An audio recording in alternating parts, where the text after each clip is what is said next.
Tahukah Anda bahwa bukan hanya manusia saja yang bersekolah? Ya, ini adalah Honeybee College, sekolah khusus lebah dengan tujuan pelatihan untuk mendeteksi bahan peledak. Ini adalah hal nyata, dan Anda akan menyaksikan langkah demi langkah, dari bagaimana lebah madu ini dikumpulkan, disaring, dilatih, dan akhirnya diubah dari binatang pengumpul serbuk sari menjadi spesialis pendeteksi bahan peledak. Proses ini dimulai dengan mengumpulkan lebah madu yang diambil dari sarang mereka. Dengan bantuan perangkat khusus, lebah-lebah ini dikumpulkan dengan aman di dalam wadah sebelum dipindahkan ke laboratorium. Sebelum pelatihan dimulai, lebah-lebah madu ini perlu dihangatkan karena sebelumnya lebah-lebah tersebut telah didinginkan untuk melambatkan atau menjinakkan gerakan mereka agar lebih mudah untuk ditangani. Lebah-lebah yang didinginkan kemudian ditempatkan dengan aman dan dibiarkan selama 30 menit agar terbiasa dengan lingkungan baru mereka, namun memuat setiap lebah secara manual ke dalam wadah khusus bisa jadi tugas yang melelahkan bagi seorang teknisi. Inilah mengapa beberapa laboratorium, seperti unit komunikasi visual di Rothamsted Research menciptakan mesin pengisian lebah otomatis. Lebah-lebah tersebut dimasukkan dalam tempat yang dirancang sedemikian rupa, sehingga terpaksa masuk ke dalam sebuah silinder satu persatu. Setiap silinder kemudian jatuh ke dalam tabung pengisian, di mana setiap lebah secara perlahan dan aman didorong ke dalam alat pengikat dan kemudian ditempatkan pada posisi yang tepat. Lebah-lebah biasanya tetap di dalam alat pengikat selama beberapa hari sebelum dilepaskan kembali ke sarang. Pertanyaannya, bagaimana sebenarnya metode mereka melatih lebah madu? Lebah madu adalah hewan yang memiliki kemampuan luar biasa dalam mendeteksi bahan kimia di udara. Dengan cara itulah mereka menemukan bunga favorit mereka. Sama halnya dengan anjing, langkah-langkah pelatihan sederhana yang diperlukan untuk melatih anjing juga berlaku untuk lebah.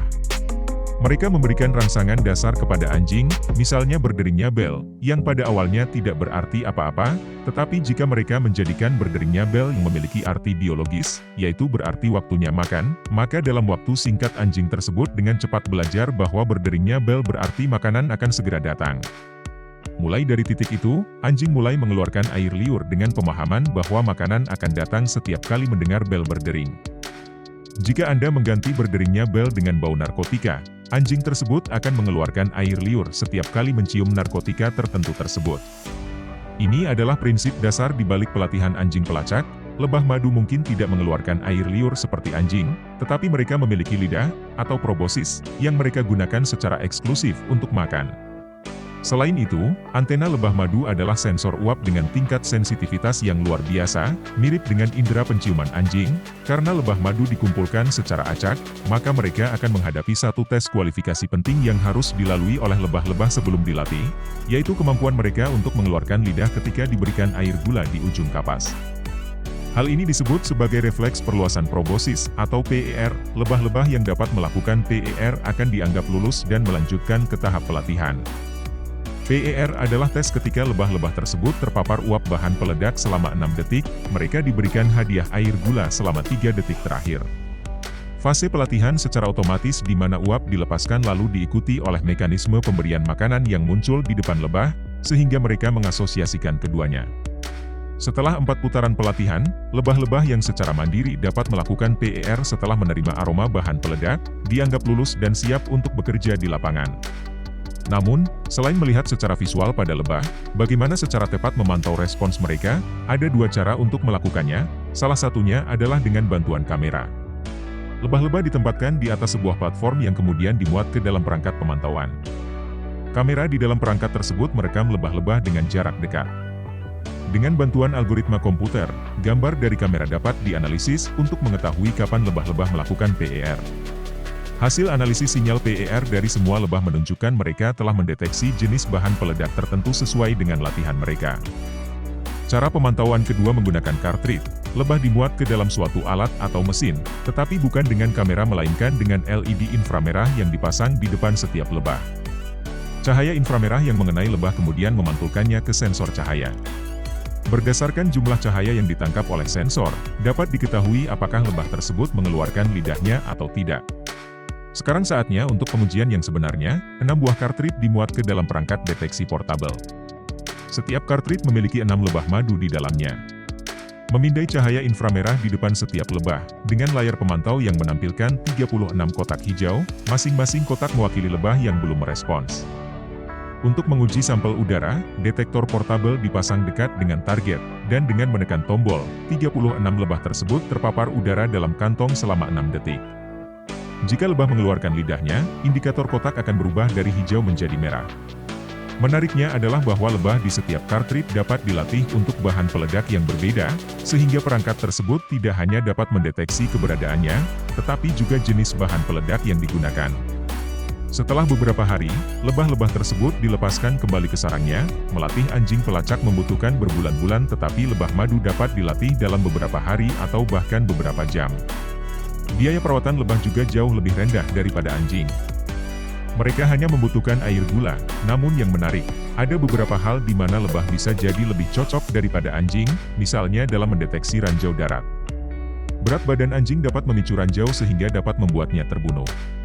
Tikus pouch Afrika yang besar biasanya digunakan untuk mengendus ranjau darat karena mereka efektif dan hanya memiliki berat beberapa pound saja. Meskipun lebah dapat dilatih untuk melacak ranjau darat, para peneliti segera menyadari bahwa berjalan melintasi ladang ranjau dengan detektor portabel untuk melihat lebah mengeluarkan lidahnya bukanlah ide bagus. Sebagai gantinya, mereka melepaskan lebah dan menggunakan drone untuk memantau mereka. Lebah-lebah yang terlatih tersebut akan mendeteksi dan berkumpul di titik lokasi ranjau terkubur. Berdasarkan naluri mereka beranggapan telah menemukan makanan, sesuai dengan metode latihan yang telah diterapkan. Dengan menganalisis rekaman yang diambil oleh drone, maka dapat mendeteksi lokasi ranjau darat yang terkubur di tanah. Penggunaan binatang dalam operasi militer sudah sejak lama dikembangkan. Namun tidak semua hewan dapat dilatih untuk mendeteksi bahan peledak. Beberapa di antaranya dilatih bahkan untuk meledakkan bom, contohnya anjing anti-tank yang dilatih oleh Soviet pada tahun 1940-an untuk mengirimkan bom ke tank-tank Jerman selama Perang Dunia Kedua. Apakah Anda pernah mendengar tentang bom yang dikendalikan oleh burung merpati? Seperti halnya anjing dan lebah, merpati dapat dilatih untuk merespons stimulus tertentu. Misalnya, dengan mencetak skor dalam permainan pingpong berarti kotak makanan akan terbuka dan itu artinya burung merpati bisa makan. Tapi bagaimana Anda bisa mengubah merpati dari bermain pingpong menjadi mengendalikan sebuah bom? Ternyata, mereka melatih burung tersebut hanya dengan 3 langkah mudah. Dimulai dengan sebuah lingkaran bergerak sederhana, merpati segera belajar bahwa mematuk lingkaran berarti mendapatkan imbalan berupa makanan. Setelah beberapa waktu, lingkaran digantikan dengan sebuah jendela logam bergerak. Merpati juga diberi paruh logam yang terhubung dengan kawat. Ini akan membantu menentukan titik kontak yang tepat pada jendela logam yang bergerak tersebut. Setelah terus mematuk bagian tengah jendela, merpati akan mendapatkan imbalan. Dan sampai di mana akhirnya burung itu diperlihatkan gambar sebuah kapal perang. Lokasi kapal pada gambar digunakan sebagai masukan ke sistem panduan bom glider dan setiap kali bom mulai keluar jalur, gambar target akan bergerak dari tengah ke tepi layar, dan merpati yang terlatih akan terus mematuk pada pusat target, sehingga akan mengembalikan bom ke jalur yang benar. Mereka menggunakan merpati untuk mengontrol bom glider tersebut. Psikolog dan ahli perilaku Amerika, D.F. Skinner, adalah orang di balik proyek ini. Namun, proyek ini akhirnya kehilangan pendanaan karena tidak ada pihak yang menganggap serius proyek ini. Ide optik pada bom yang dikendalikan oleh burung juga dinilai tidak terlalu bagus dan terlalu berisiko. Faktanya, penggunaan burung sebagai jenis senjata tidak terbatas hanya pada militer. Polisi Belanda melatih elang untuk mengintersepsi drone-drone yang tidak dikenal. Sejak usia muda, burung elang dipelajari untuk melihat drone sebagai mangsa. Saat dewasa, elang akan mengintersepsi drone sebagai naluri berburu mereka dan membawanya ke tempat yang aman, lalu menunggu untuk diberi makan sebagai hadiah. Meskipun polisi Belanda melaporkan tingkat keberhasilannya mencapai 95% dengan elang-elang ini, aktivis hak-hak hewan menentang ini dan menuntut pemerintah untuk menutup program tersebut. Meskipun sarung tangan Teflon sedang dikembangkan untuk cakar-cakar elang agar melindungi mereka dari bahaya baling-baling drone yang berputar cepat dan sangat berbahaya, para aktivis pecinta hewan tetap saja menentang penggunaan burung-burung tersebut. Hewan-hewan telah digunakan di banyak negara untuk melaksanakan tugas-tugas tertentu. Burung falcon digunakan di beberapa pangkalan udara di Lithuania untuk mengusir burung-burung lainnya. Kerusakan akibat bertabrakan dengan burung adalah bahaya nyata bagi pesawat terbang. Lumba-lumba dan singa laut juga dilatih untuk mendeteksi dan menandai ranjau bawah air untuk melindungi angkatan laut di seluruh dunia. Mereka bahkan dapat melampirkan kait ke objek bawah air dan membantu mengambilnya. Termasuk torpedo uap bertenaga abad ke-19 yang berhasil dideteksi oleh lumba-lumba dan sampai sekarang torpedo tersebut masih tersimpan berada di museum. Sekarang hal ini dianggap teknologi alternatif. Daripada menggunakan elang, kita bisa menggunakan drone untuk menangkap drone lain, baik dengan kontak fisik atau dengan melemparkan jaring pada drone tersebut untuk melumpuhkannya. Penggunaan hewan dapat membahayakan mereka dalam operasi militer, dan perlakuan serta perawatan mereka dapat menjadi tantangan di lingkungan pertempuran. Oleh karena itu, keputusan untuk menggunakan hewan dalam angkatan bersenjata merupakan keputusan kompleks yang harus mempertimbangkan manfaat potensial dan pertimbangan etis. Itulah tadi penggunaan hewan dalam teknologi militer yang syarat akan kontroversi. Terima kasih telah menonton.